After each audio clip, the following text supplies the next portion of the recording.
Olá, sejam todos muito bem-vindos. Começa agora Direitos Sem Fronteiras. 2014 marca os 100 anos da Primeira Guerra Mundial. Entre 1914 e 1918, a Europa foi palco de disputas por poder e territórios. O centenário do início do conflito é o tema da nossa conversa de hoje. O que motivou e quais, de fato, foram as consequências da Primeira Guerra? Como o Brasil entrou nela? O que mudou no direito depois disso? Estas são algumas das perguntas que vão ser esclarecidas ao longo do programa. Apresento os nossos entrevistados de hoje, o professor de Direito Internacional da Universidade Católica de Brasília, Túlio Silveira, e o professor de História Contemporânea da Universidade de Brasília, Estevão Martins. Antes, como de costume, eu convido os senhores em casa e os nossos convidados também a assistir a uma reportagem sobre o assunto de hoje.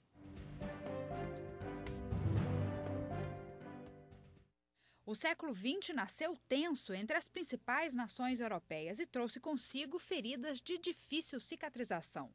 O clima de revanche, de grande concorrência comercial e de disputa por terras e mercados consumidores colocou cara a cara as potências da época. O choque de interesses e as constantes rivalidades estimularam as alianças políticas e militares, que acabaram por definir as duas frentes de batalha durante a Primeira Guerra Mundial. As novas divisões coloniais da Ásia e da África, que deixaram de fora países como Itália e Alemanha, causaram um grande sentimento de revolta.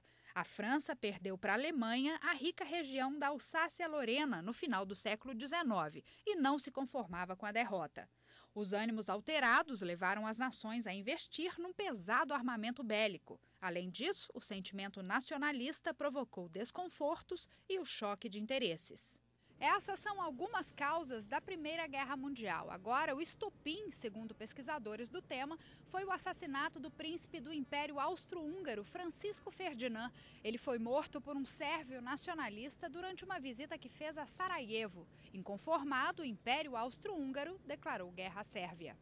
Entre 1914 e 1918, o mundo perdeu cerca de 10 milhões de pessoas entre civis e militares e conheceu, a partir daí, um novo cenário geopolítico.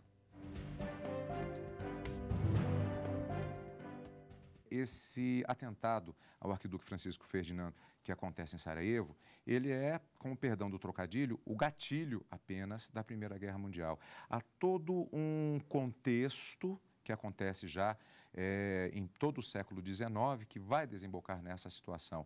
Na reportagem nós vimos a Carolina falando a respeito de um clima de revanchismo. Não é apenas aquela guerra de 1870 que a França perdeu para a Alemanha que desenha isso. São várias situações que vão desembocar na Primeira Guerra em 1914. E o século XX inicia-se sob a marca da dor e sob um banho de sangue. O que nós temos aqui há um redesenho da força dos grandes impérios e das grandes potências atuantes no espaço da Europa. Duas potências razoavelmente importantes, deixando de lado o Império Britânico, que tem um interesse mundial muito mais amplo, que são o Império Alemão e o Império Austro-Húngaro. Um império emergente que busca consolidação, que é o Império Russo, e um império cambaleante, que é o Império Otomano, sobre cujos restos europeus os outros se disputam. Então, o espaço, há muitas fragilidades. A França está machucada por ter perdido uma guerra de que ela foi parcialmente culpada em janeiro de 1871, e a proclamação do Império Alemão nessa data, na Galeria dos Espelhos de Versalhes, foi particularmente simbólica. Então, há uma rivalidade de territórios, de influências nas zonas do que nós chamamos como Balcãs ou no Mediterrâneo Oriental. Há uma disputa comercial no comércio do Atlântico Norte e no comércio do Atlântico Sul. E há uma disputa colonial no espaço africano, que é o mais próximo, que estaria tecnicamente resolvido pela Conferência de Berlim de 1878. Isso tudo em cima de pessoas à beira de um ataque de nervos, que são os grandes protagonistas que disputam a hegemonia ali, diferentemente de que em outras épocas disputarão a hegemonia em outros lugares. Nós sabemos que quando a guerra, conhecida como a Grande Guerra, ela só passa a ser chamada primeira quando acontece a seguinte, daí essa numeração, é a guerra que se diz que acabou com os impérios. Depois disso, o único império que sobrevive, inclusive, com esse termo, é o Império Britânico. Todos os demais desaparecem. Isso é uma marca muito importante porque mostra que rivalidades econômicas, militares, políticas, dinásticas, comerciais, coloniais, acabaram por tirar o substrato da lógica mesmo desses impérios. Durante todo o século XX, na verdade, hoje, nesse início de século XXI em que ainda estamos, há muitos debates do ponto de vista do direito internacional, particularmente no que se refere a esta dança entre os países. Que cenário é esse do final do século XIX e do início do século XX? O que é modificado nesse tipo de relação e o que é que causa, que tipo de relação causa, do ponto de vista do direito, a Primeira Guerra Mundial? Aliás, podemos falar nesse sentido que há causas no direito que acabam levando àquele conflito? O direito de guerra ou o direito à guerra. Falar em guerra é algo um tanto quanto complexo. Não bastaria aqui destacar a declaração formal de um país contra o outro usando recursos bélicos.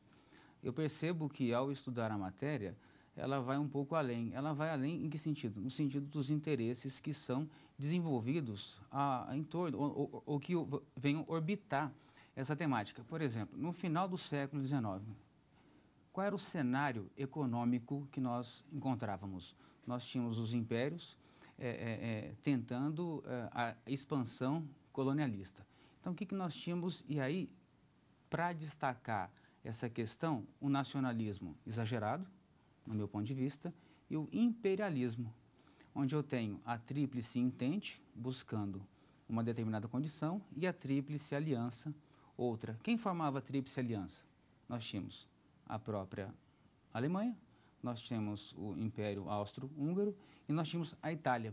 O que eles estavam buscando? Se proteger um eventual ataque, não um ataque no termo de puxar o gatilho, acender o estupim, contra a expansão de outros impérios. E aí, de outro lado, nós temos a Tríplice Entente. Por que a Tríplice Entente foi formada? Justamente para tentar segurar o avanço da Tríplice Aliança. Nessa perspectiva, eu verifico o seguinte: quando você encontra um revanchismo, e aí eu chamo a França, né, não por ter perdido em si, né, a guerra lá de 1870, a franco-prussiana, mas ela já vem trazendo uma mágoa e colocando sobre o seu território aquela disposição de que nós temos que exaltar o nosso nacionalismo.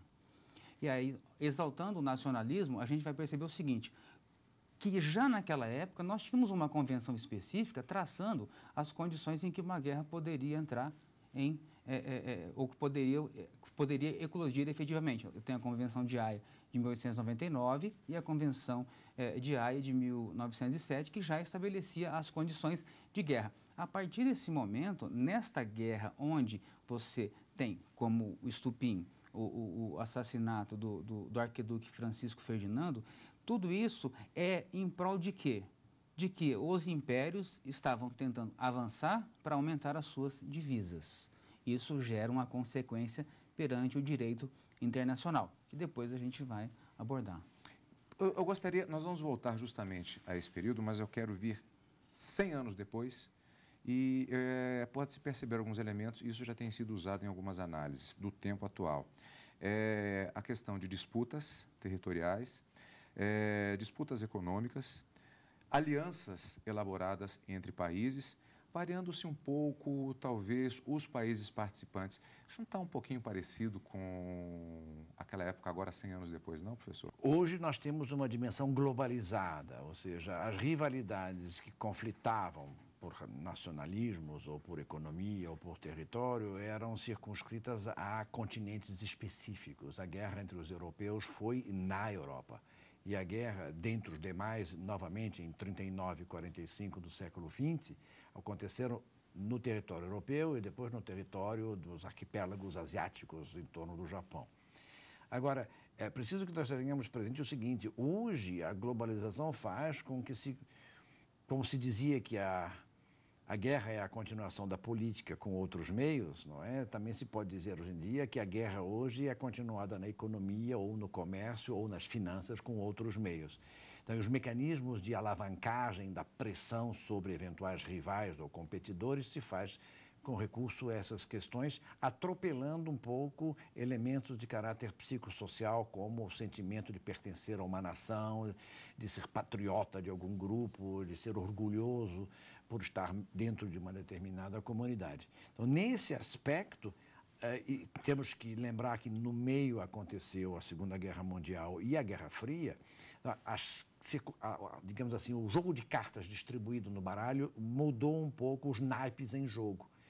Então, as marcas deixadas pela Segunda Guerra e pela Guerra Fria mudaram bastante as circunstâncias entre 1910 e 1920, com a Primeira Guerra Mundial tendo acontecido entre 1914 e 1918. Além disso, nós temos o que eu chamaria, em certo sentido, uma laicização dos conflitos. Deixa de haver uma conexão com grandes tradições familiares ou com interesses dinásticos, e com, eventualmente, apelos a uma espécie de solidariedade, ou porque se fala a mesma língua, ou porque se é neto da Rainha Vitória da Inglaterra, que é o caso dos 3 imperadores, não é, que entram em conflito, o britânico, o alemão e o russo, em 1914, são netos da Rainha Vitória, ou seja, você vê que em qualquer família a briga pode ser muito feia, não é? Então, isso leva digamos assim, uma mudança da distribuição das cartas. E hoje em dia, por se tratar agora de uma jogada global, isso complicou a análise das dependências territoriais. E o aspecto de conquista territorial ou de manipulação de pertencimentos nacionais tornou-se uma espécie de trunfo a ser utilizado conforme o peso específico. E, além disso, houve um deslocamento gradual para o plano dos organismos multilaterais de negociação. A Liga das Nações, que o Dr. Túlio mencionou antes, logo depois da Primeira Guerra Mundial, foi, no fundo, uma experiência fracassada, malgrado os famosos 19 pontos do presidente Wilson, que tinha, digamos assim, emprestado um viés filosófico moralista, uma tentativa de resgate do gigantesco crime que foi a Primeira Guerra Mundial. Então, nós só vamos tentar uma tentativa de consertar depois de um outro gigantesco crime, que foi a Segunda Guerra Mundial, com coisas muito piores do que na Primeira, por causa da perseguição de raças e tal. E aí vem a Organização das Nações Unidas. Então, isso primeiro, criou-se um grande foro de negociação internacional que se procurou fazer em base de acordos por tratados negociados. E isso vem se multiplicando. Nós podemos dizer, olha, nem sempre estão lá muito eficientes, tem muita gente em torno da mesa, a conversa fica um pouco ruidosa, mas é indiscutivelmente verdadeiro que, em particular nas condições da Guerra Fria, até aproximadamente a queda do Muro de Berlim em 1990, que esses fóruns multilaterais têm contribuído tanto para a institucionalização de regras, quanto para a negociação do cumprimento dessas regras. E nós vamos ver no próximo bloco, falando a respeito do centenário da Primeira Guerra Mundial. Direitos humanos, um debate profundo do século XX. O conflito influenciou também nesta questão? Daqui a pouquinho, logo depois do intervalo. Vem aí o 7º Congresso Internacional de Direito Tributário do Paraná, marcado para os dias 6, 7 e 8 de agosto, em Curitiba. O evento vai tratar do tema Tributação, Democracia e Liberdade.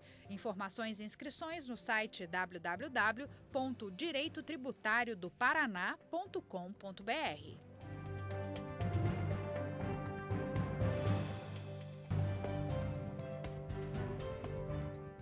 Direito Sem Fronteiras está de volta. O programa de hoje tem como assunto o centenário da Primeira Guerra Mundial. O professor Estevão falou no bloco anterior a respeito do grande crime que foi a Primeira Guerra Mundial. E isso acho que pode ser utilizado como um gancho referente à questão dos direitos humanos. É particularmente depois da Segunda Guerra Mundial que esse debate ele cresce, mas eu lhe pergunto se a Primeira Guerra Mundial também ela funciona de alguma forma como um divisor de águas do ponto de vista do direito, também em relação a essa questão propriamente dita.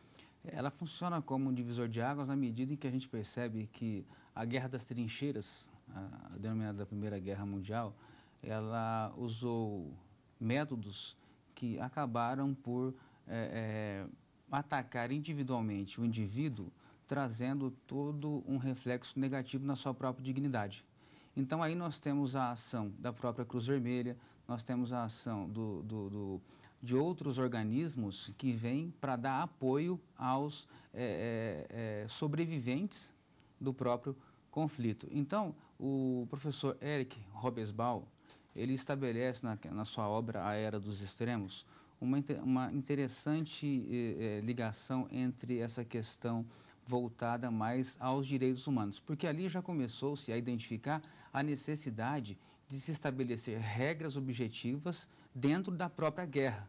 Não é porque existe a guerra que a guerra vai ser feita de qualquer maneira. Então, o próprio corpo médico ele tem que ser neutro, ele não pode ser atacado. Os portadores das insígnias dos socorristas, daqueles que estão voltados ao apoio às vítimas da beligerância, ali a gente já percebe a própria utilização do que já era previsto inicialmente. Podemos dizer que a Primeira Guerra Mundial, até com relação aos próprios métodos que foram utilizados, a utilização de gás, até mesmo as estratégias que eram utilizadas pelos generais de atacar diretamente com centenas de homens um ninho de metralhadora, onde fatalmente talvez todo aquele contingente seria dizimado, tudo isso, se fosse hoje, provavelmente muita gente seria condenada por crimes de guerra? Com certeza. A Primeira Guerra pode ser estabelecida e pode-se considerar uma carnificina gigantesca, até pelos próprios meios que foram utilizados. Então, se a gente pegar hoje a Carta da ONU, ela identifica o seguinte: quais são os casos em que a guerra é permitida? Então, eu tenho o quê? Eu tenho para defesa coletiva e legítima defesa coletiva e para a proteção à ingerência humanitária. Nessa perspectiva, nem todo tipo de arma pode ser utilizada em uma guerra. E a maneira como foi utilizado na Primeira Guerra, a gente pode perceber que vários personagens aí seriam condenados por crime de guerra. Aí eu passo a pergunta ao professor Estevão, que vai querer falar alguma coisa sobre essa perspectiva. É possível você fazer essa análise? Olha, a gente sempre pode fazer essas análises do ponto de vista do juízo moral e jurídico. Não é verdade? Senão, o que adiantava adquirir uma experiência negativa se nós não tirássemos dela nenhum tipo de aprendizado? Agora, nas circunstâncias da época, muito do que se avançou no plano do fomento do respeito aos direitos humanos e da institucionalização de regras negociadas nacional e internacionalmente para que esses direitos fossem não apenas enunciados, como vinham sendo já há muitíssimo tempo, mas agora também conscientes e respeitados, foi decorrência do desastre da Primeira Guerra Mundial. Quer dizer, naquele momento não havia um detalhamento e nem provavelmente nenhum mecanismo de coerção suficientemente eficiente, se é que tinha alguma eficiência, para evitar a escala do emprego dos instrumentos de morte. Professor Túlio, no primeiro bloco houve uma referência justamente ao não cumprimento do Tratado de Versalhes. E aí vem exatamente a questão, era possível o cumprimento do tratado na medida em que há uma série de dificuldades que foram alegadas e inclusive foram usadas como argumento até de propaganda, motivando a própria Segunda Guerra Mundial, de uma certa maneira, o Tratado de Versalhes de 1919? A Alemanha recebeu um passivo, vou chamar de passivo de guerra, muito grande, porque ela teve que indenizar todos os países que sofreram com a guerra. E a indenização foi alta. Nessa perspectiva, com o Tratado de Versalhes, a Alemanha é levada à bancarrota total. Um dos motivos da Segunda Guerra, também apresentados, foi o quê? O descumprimento do Tratado de Versalhes, porque não existia possibilidade, a mim me parece, de que a Alemanha pudesse manter aquelas condições pré-estabelecidas. Professor Estevão, participação do Brasil na Primeira Guerra Mundial? Foi, em termos quantitativos, proporcionalmente, ela foi incidental. Não é? São todos são destacamentos da área de saúde, que o Brasil não tem sequer força armada ou força marítima para ser relevante nesse conflito. Mas é uma participação que mostra uma opção de lado.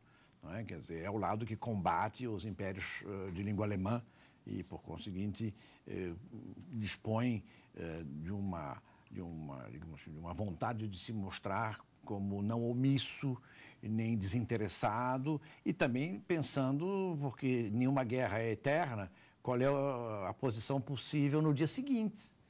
Então, a participação brasileira, nessa modesta quantidade de corpos de auxílio sanitário, médicos, enfermeiras e tal, tem uma perspectiva modesta, mas também de apostar no dia seguinte.